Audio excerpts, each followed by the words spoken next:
12ই মে মুখ্যমন্ত্রীর দায়িত্ব নিচ্ছেন হিমন্ত বিশ্ব শর্মা। HBS 2.0 মন্ত্রিসভায় স্থান পাবেন কারা?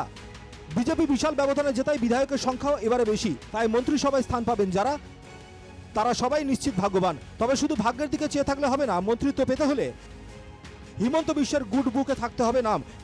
বিবেচনায় আসবে বিগত কার্যকালের পারফরমেন্সও। তাই সবকিছু নির্ভর করছে এনডিএ জোটের নেতা হিমন্ত বিশ্ব শর্মার উপরে। দিশপুরে যা খবর সেই অনুযায়ী মঙ্গলবার মুখ্যমন্ত্রীর সঙ্গে শপথ নেবেন হাতে গোনা কয়েকজন। 3 থেকে 4 জনের সৌভাগ্য হতে পারে প্রধানমন্ত্রীর উপস্থিতিতে শপথ নেবার। যদি তাই হয় সেক্ষেত্রে পরবর্তী সময়ে হবে মন্ত্রিসভার সম্প্রসারণ। আগে ঠিক করা হয়েছিল যে 12ই মে মুখ্যমন্ত্রীর সঙ্গে একই দিনে শপথ নেবেন প্রায় 14 জন মন্ত্রী, কিন্তু শেষ পর্যন্ত যা খবর সেই অনুযায়ী সেটা হচ্ছে না। তাই কেউ কেউ শপথ নেবেন, অপেক্ষায় থাকতে হবে বাকিদের। আশা নিরাশার মধ্যেই সঠিক সময়ে অপেক্ষায় থাকবেন মন্ত্রিত্ব প্রত্যাশীরা। মন্ত্রিত্ব নিয়ে আশঙ্কায় আছে অগপ বিপিএফ। এবারে এই দুটো দলে মন্ত্রীর সংখ্যা যে কমেছে এটা একরকম নিশ্চিত, কারণ এবার রেকর্ড সংখ্যক জনগোষ্ঠীর নেতা জিতে এসেছেন বিধানসভায়, আর তাই মন্ত্রিত্বে আশাও সজীব হয়ে উঠেছে। প্রত্যেক বছৰে আমাৰ ৰিপ্ৰেজেণ্টেটিভ মন্ত্ৰী হিচাপে আমি পাইছোঁ। মই প্ৰায় 4টা বছৰ মই মন্ত্ৰিত্বৰ দায়িত্ব পালন কৰিছিলোঁ। গতিকে নিশ্চয় আমাৰ বিশ্বাস আছে এইবাৰো নিশ্চয় আমাৰ প্ৰতিনিধি থাকিব, যিহেতু এইবাৰ আমাৰ অলপ বেছি প্ৰতিনিধি আমি জয়ী হৈ পেলাই আহিছোঁ। গতিকে আমি আশাবাদী যে যোৱা দিনবিলাকত যদি এজন আছিলে নিশ্চয় এবাৰ দুজনকো আমি মন্ত্ৰিত্ব পাম বুলি। দীর্ঘ রাজনৈতিক জীবনে যা চেয়েছেন তাই পেয়েছেন পরমানন্দ রাজবংশী। অসম সাহিত্য সভার সভাপতি থেকে দুবার বিধায়ক নির্বাচিত হওয়া পর্যন্ত সব ঠিকঠাক। এখন শুধু একবার মন্ত্রিত্ব পেলেই কেল্লাফতে। মন্ত্রিত্ব নিয়ে মনে মনে কি ভাবছেন পরমানন্দ, শুনে নেওয়া যাক।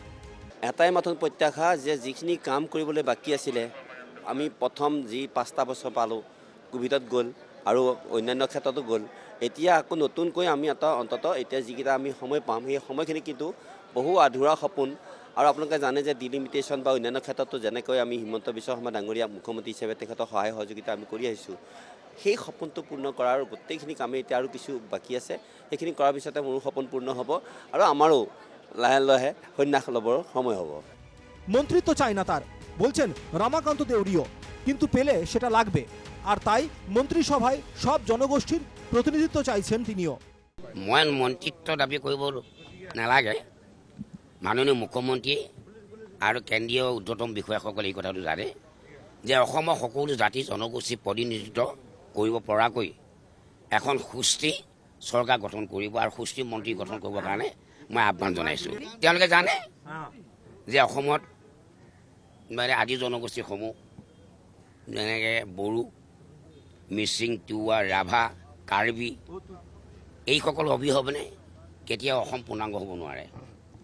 গতিকে এইসকলৰ নিশ্চয় প্ৰতিনিধি তেখেতসকলে ৰাখিব লাগিব।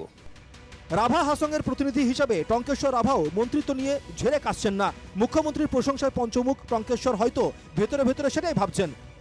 হাছংবাসীৰ বাবে বা এই যি জনগোষ্ঠীটোৰ বাবে কিবা ভাল খবৰ আছে?